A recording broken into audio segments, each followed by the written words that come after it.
is section 6-7, and this section is called Graphing Linear Inequalities in Two Variables. Now, this section has two major things that you're going to need to be able to do. The first one is kind of a review of something we've done several times this year. It's to determine if an ordered pair is a solution to an inequality. We're going to talk about that right at the beginning of my video and go through how we can do that. Again, I think you'll find this to be something that you've done previously. And then secondly, the second major thing we need to be able to do is graph an inequality in two variables. Now, we've graphed equations in two variables, but this will be the first time we actually graph an inequality in two variables. This is a lot like graphing an equation in slope-intercept form, which we did a lot in Chapter 4, or in standard form. So let's talk about this first, determining if an ordered pair is a solution to an inequality, and how do we do that? Why don't you quickly turn ahead to page 409. You can pause the video if you need to. Go to page 409, and let's go to problem 8. I think if we just do one of these, you'll find that this is something you've done many times. It's the directions say for number 8, tell whether the ordered pair is a solution of the inequality. So I want to know, is this point a solution to this inequality? Very simple to figure that out. All I need to do is the following. If I take 5, now remember, this is a common mistake. 5 represents x, and negative 6 represents y. I got to take 5 and plug it in for x, and I got to take negative 6 and plug it in for y. And when I do that, if this works out to less than 12, then yes, this would be a solution of the inequality. When I plug these in, if this left side does not work out to a number less than 12, then it's not a solution. So let's quickly do that. I'm plugging in negative 6 for y. You can see I did that here. And I'm plugging in 5 for x. And I'm testing. Is this less than 12? Let's find out. I know negative 3 times negative 6 is 18. And I know 2 times 5 is 10. I have 18 minus 10. Is that less than 12? Okay, yes it is, because this is 8, and 8 is less than 12. That means that the point 5, negative 6, I'm just going to write it in here, 5, negative 6 is a solution to this inequality. Like I said, I think you've done that many times this year. That's the easiest thing you can do to determine if an ordered pair is a solution to either an equation or an inequality. Just plug in the xy value into the equation or inequality, see if it's true. That should be about a 10-15 second process, and you're done. Okay, so what we really want to spend time on is the second part, graph an inequality in two variables and how we do that. So before we do that, let's review slope-intercept form. I think most of us are pretty good on this, but I just want to make sure we review what it is. Remember, slope-intercept form looks like this, y equals mx plus b. Remember, m stands for slope, and slope means rise over run, and b is the y-intercept. And the y-intercept, remember, when you have a graph, and I'll just quickly write this up. When you have a graph, remember the y-intercept, if I draw a line on my graph, the y-intercept would be, in this case, it'd be right here. It's where my line crosses the y-axis. So, for example, if I have y equals 3x minus 2, I know right now my slope is right here. My slope is 3, and that means I'm rising 3 and I'm running 1.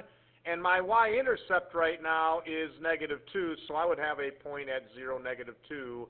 That's my y-intercept for that line. So I can go to 0, negative 2, and from there I could rise 3, run 1 each time, and I could easily draw my line. So that's a quick review on slope-intercept form. Standard form, remember, looks like this. And here would be an example equation in standard form, 3x plus 5y equals 15. Now, there's two ways you can graph an equation in standard form.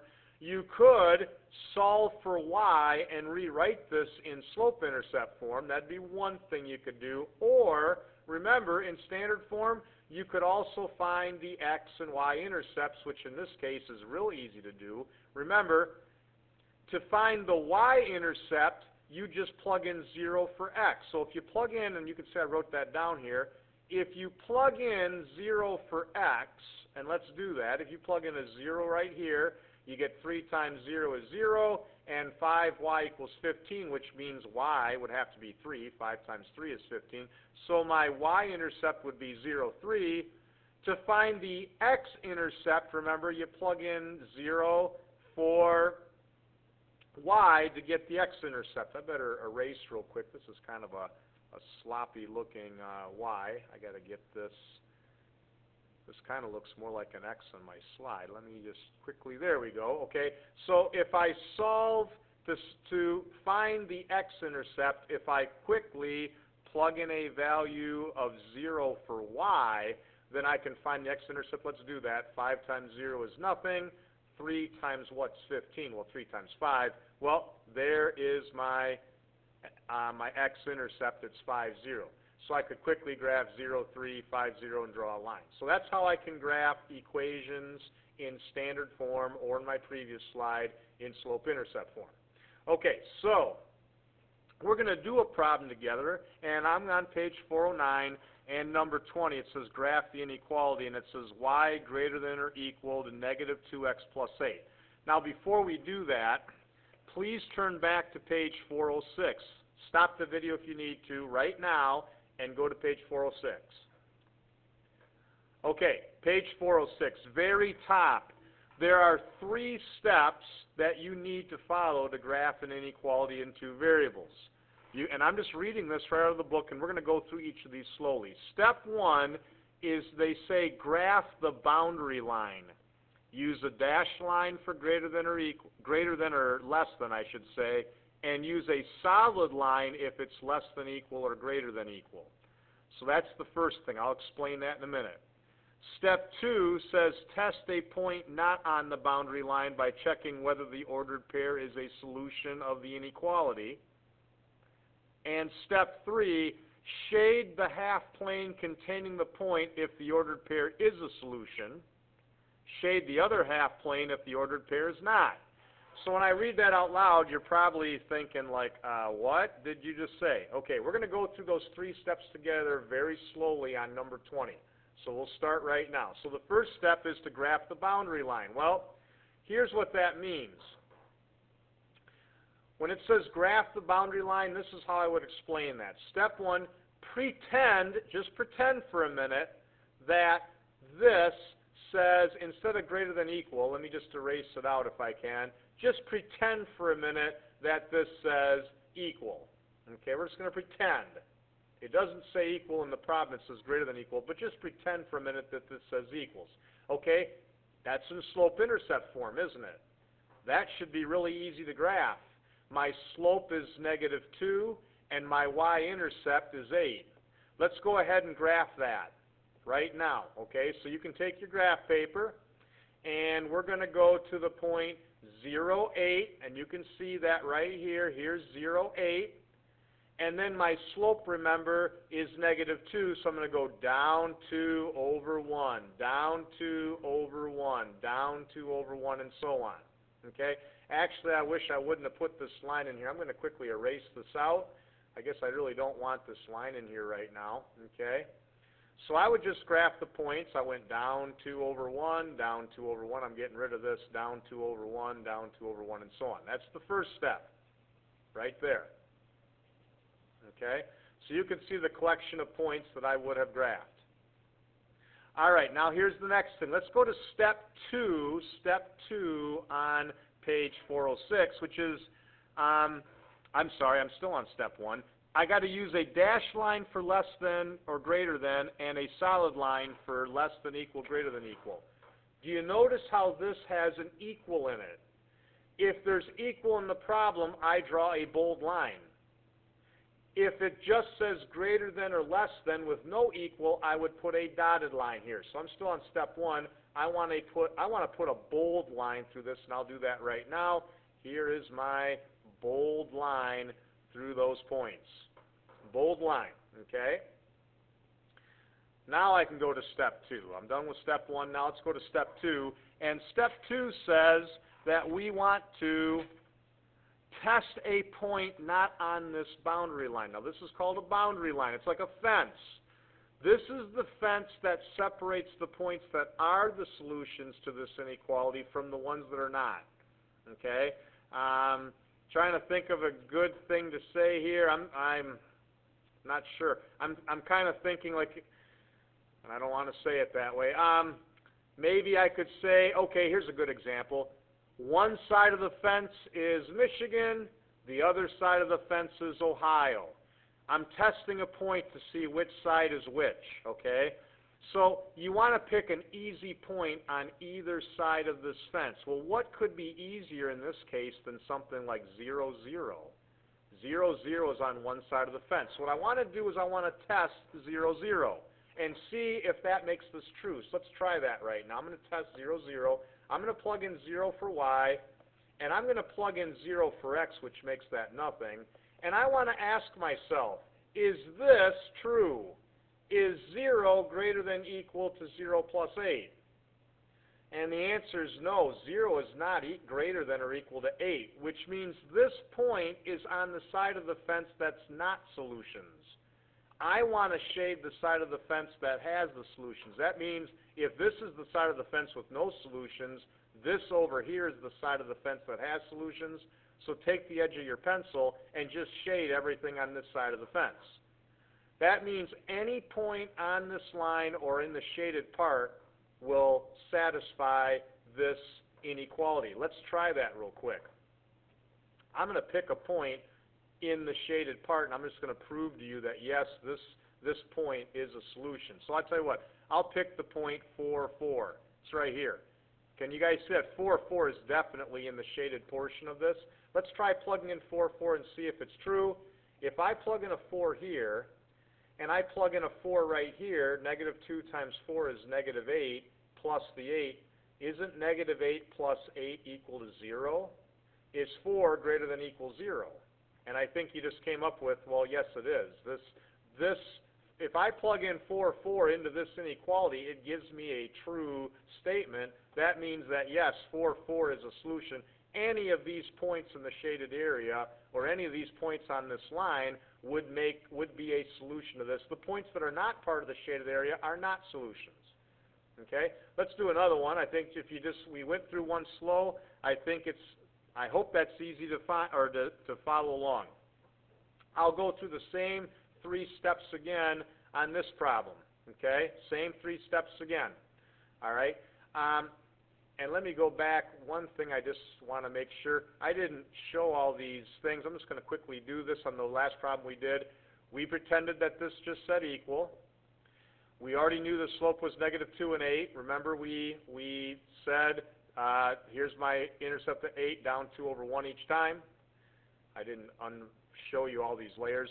Remember, before you graph, look at the inequality. If it says equal, if there's an equal in it, you'd graph it as normal. If it has no equal in it, you use a dashed line. And then the final thing would be shade the appropriate side. So I just wanted to make sure I showed you those 3 steps. Let's apply that now to number 21, another homework problem. So I have 3 things I need to do. First thing is I want to get my line graph. So okay, this is in standard form. Well, that's easy. I can just get intercepts. I can plug in 0 for x, which means y has to be a negative 8. Remember, pretend that this says equal first. So if I plug in 0 here and negative 8 here, this would equal negative 8. And then if I plug in 0 for y, x has to be equal negative 8. So I'll graph those points. Here is 0, negative 8 right here. And here is negative 8, 0 right here. Okay, now I got to draw a line. I got to ask myself, does this have equals in it? If it does, I want to draw a bold line, and if it doesn't, I want a dotted line. Do you notice there's no equal in here? I got a dotted line, so let's draw my dotted line. There it is. All right. Now I have to find out which side should I shade. It's kind of like saying, okay, where's the dividing line between Michigan and Ohio? Which side is Michigan, which side's Ohio? Okay. I have to pick a point on either side of this line to help me do that. So what point could I pick? Well, I would always recommend picking the easiest point. And you notice how 0, 0 is clearly on one side of the line. Okay, let's plug in 0, 0 and see if when I plug that in, if that's true or not. Because if it is, I'll shade this side of the fence. If 0, 0 isn't true, I'll shade the other. So I'm going to plug in 0 here and 0 here. Let's see if that's true. Is 0 plus 0, which is nothing less than negative 8? And when you think about that, you should be coming up with, no, nothing is greater than, negative 8 is less than nothing, okay? So this side of the fence is the non-solutions. I should be shading the other side of the fence. These values are all the solutions.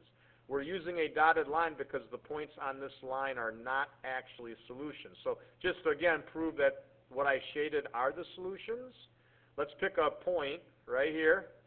This would be negative 8, negative 2. If I plug in negative 8 here and I add negative 2, negative 8, negative 2 is negative 10. Negative 10 is definitely less than negative 8. So I have shaded the solutions.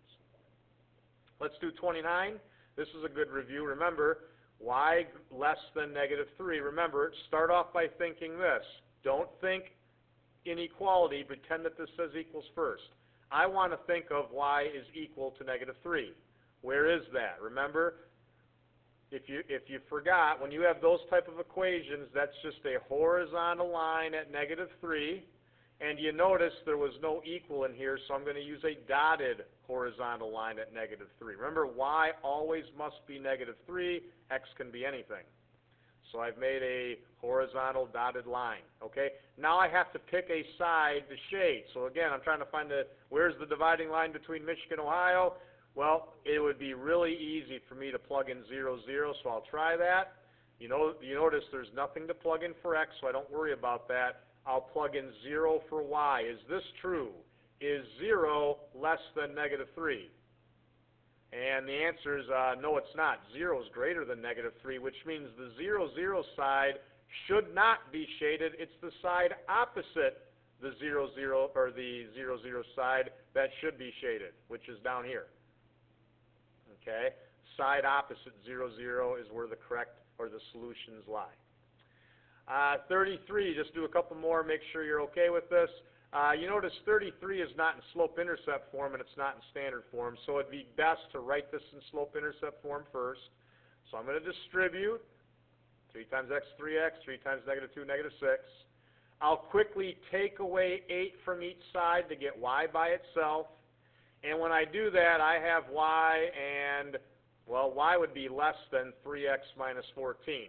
So there's my slope, 3. There's my y-intercept, negative 14. So this will be easier for you to do on graph paper than me, but I'm going to start with a point way down here off my screen at negative 14, and I'm going to go up 3 over 1, and I'll go up 3 over 1, and up 3 over 1, up 3 over 1 each time. So I think you understand how I'm getting these points. Now, do I want a bold line or a dotted line? I look right here. Is there equals in this? And no, there's not. This is just an inequality. So I use a dotted line. And now this is like the dividing line between Michigan and Ohio. Which side's which? Well, let's plug in 0, 0 and see if this works. So if I plug in a 0 here, if I plug in 0 here and 0 here, do I get a true statement? Well, let's try. 3 times 0 is nothing. Nothing minus 14 is negative 14. Is negative 14 greater than 0? And I hope you're coming up with, heck no, it's not. Negative 14 is not greater than 0, which means 0, 0 is on the non-solution side of the fence. Over here would be the solution side of the fence. Actually, one thing I should probably do that I didn't do a good job on, we want to shade all the way up to this line. I was just trying to not cross the line, but really technically I should be shading all the way up to this line. Be easier for you to do with the side of a pencil than it is for me to do on this, but all the way up to this line should actually be shaded. Okay? Another one, just another similar example. You notice this equation is not in standard form or slope-intercept form. I'll quickly rewrite it into slope-intercept form. I'll multiply each of these by negative 2, so I get negative 2y plus negative 12. I got to get y by itself, so I'll add 12 to each side, which gives me 1x plus 8 is less than or equal to negative 2y. I'll divide each side by -2. Remember, over here, we've worked on this several times this year. I want to break that into separate fractions. I have positive 1x over -2, which ends up being -12x. Positive over negative is negative. That's why I'm getting a -4 here. And remember, big key point, don't forget, when you divide each side by a negative on inequalities, you must flip the inequality symbol. So I end up with y less than equal -12x plus -4, or I guess, I could probably write this better. Let me just rewrite this. Probably a better way of writing this would be just to say that I have y is less than or equal to -12x minus 4. Okay, so now I want to graph. So let's graph my points. And you can see I went down to -4, and then remember, a slope of -12 means down 1 over 2. So you can see down 1 over 2, down 1 over 2, down 1 over 2, and so on. I am using a bold line. Do you notice how there's an equal in here? So I should draw a bold line. And then I want to take an easy test point. I'll pick 0, 0 because that's easy. 0, 0 is on the top of this line. I got to see which side to shade. If I plug in 0 here and I plug in 0 here, I get 0 minus 4, which is -4. The question is 0 less than or equal to -4? No, it's not. So I want to shade this side of the line. I got to say one thing. It is a coincidence that every single problem that I've done, that 0, 0 has been on the side that is not shaded. It does not always work that way. There are going to be times when 0, 0 would work. So please don't watch this video and say, oh, geez, 0, 0 was always on the non-shaded side. That's not true. 0, 0 could be on the shaded side. It's just that every example I've done so far, it happened, 0, 0 was not a solution, which told me to shade the opposite side of the boundary line. Here's one more problem, x greater than equal 5. Now remember, that's the same thing as saying x equals 5. And remember, x equals 5 is just a vertical line at x is 5. And in this case, I want a bold line because I have equal. My test point 0, 0, I'll just see, does that work? Well, 0 greater than equal 5, that's not true. So again, this is just a coincidence. I'm plugging in 0, 0, and this is the side I should not be shading. It's the other side to shade.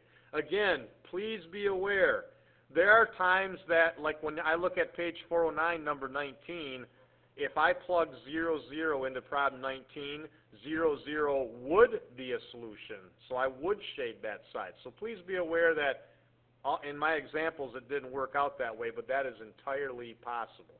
Okay, I think that's enough for the video. I'm going to stop it here. If we have other questions, we can talk through those tomorrow.